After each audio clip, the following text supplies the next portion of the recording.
Hello po sa lahat! Gagawa po tayo ngayon ng kimchi o mas pinadaling paggawa ng kimchi. Para po sa mga nahihirapan gumawa ng kimchi or namamahalan, pwede po kayong gumawa na lang ito sa bahay. Basta susundin po natin yung mga ingredients. Tulad na lang po nitong paglalagay ng rock salt sa ating pechay bagyo. Siguro mga 1 to 2 kilograms po ng pechay bagyo yung chinap natin ng malalaki. Lalagyan po natin siya ng tubig hanggang sa ma-cover up lang po yung pechay bagyo natin.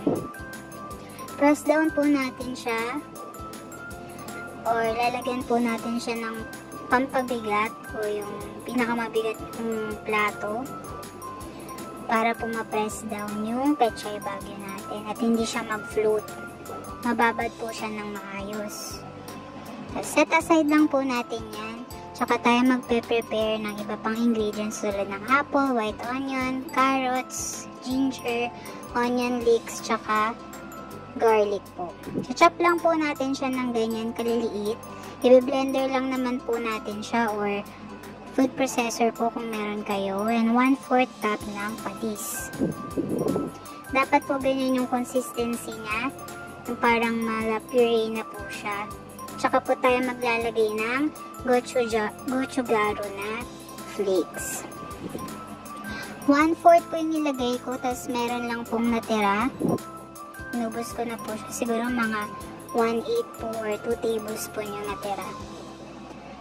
Mimix lang po natin siya dun sa ginawa nating shake kanina ng mga ingredients na fruits.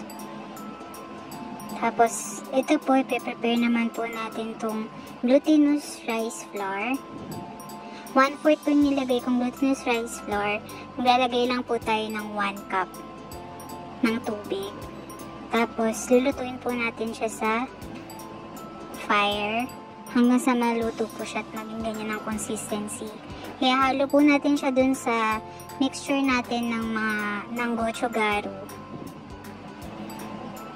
Halu-haluin lang po natin hanggang sa ma-mix po yung mga ingredients.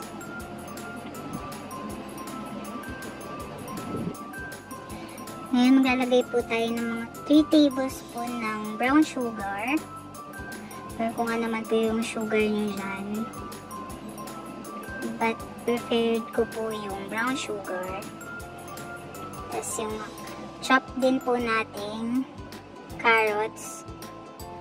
Nalagay na rin po natin sa mixture ng gochujaro. Yung gochujaro po natin, yung mga nabibili sa Korean store, yung flakes po siya. Meron po nun mga kilo-kilo lang din. 1/4 or 1/4 lang po talaga nilalagay ko for 1 batch or isang pechay bagyo na malaki. Kasi ayoko po ng masyadong maanghang. Gusto ko yung tamang hanghang lang po. Yan po. Nalagay na po natin yung onion leeks. Ngayon yung sinet aside po nating pechay bagyo. Dapat ganyan po yung texture niya. Hindi na po siya crunchy.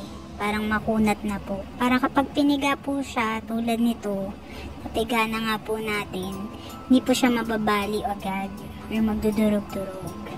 Tsaka po natin ngayon ilalagay yung mixture natin ng gochujaro.